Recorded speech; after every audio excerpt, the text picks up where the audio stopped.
La Ford e-Wheel Drive, en fait, c'est un nouveau système de voiture électrique proposé par Schaeffler en partenariat avec Continental et Ford. Le principe, c'est que donc, les moteurs sont dans les roues, les batteries sont idéalement sous la caisse, ce qui fait que ça libère beaucoup de place pour l'habitacle, pour repenser complètement l'automobile.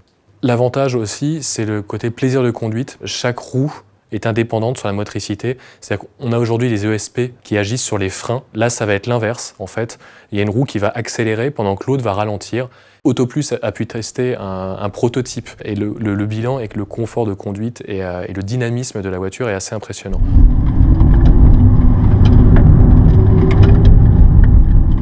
Donc là, on sent vraiment que l'arrière est directeur, comme si les roues devaient tourner, alors qu'en fait, elles ne tournent pas, elles restent fixes. Dans les virages, il y a moins de roulis et le train arrière est plus directif. Niveau sécurité, il y a rien à dire. C'est un projet qui est amené à être développé et commercialisé. Ce n'est pas juste un projet vitrine. Ils estiment 2017-2018 pour une commercialisation. Après, ça va dépendre des constructeurs. Donc le partenariat est aujourd'hui avec Ford et Continental, mais pourrait être développé sur plein d'autres véhicules. Après, c'est aux constructeurs qui auraient une plateforme adéquate, apte à intégrer ce genre de système, de se manifester. Aujourd'hui, on sait que les moteurs pèsent 45 kg par roue, développent 40 watts par roue aussi, donc ce qui fait 80 watts, ce qui fait un peu plus de 100 chevaux, ce qui est complètement standard aujourd'hui pour une citadine ou même pour une compacte. On sait aussi que le coût est aujourd'hui 20% supérieur à ce qui existe dans le moteur électrique en vente pour les constructeurs.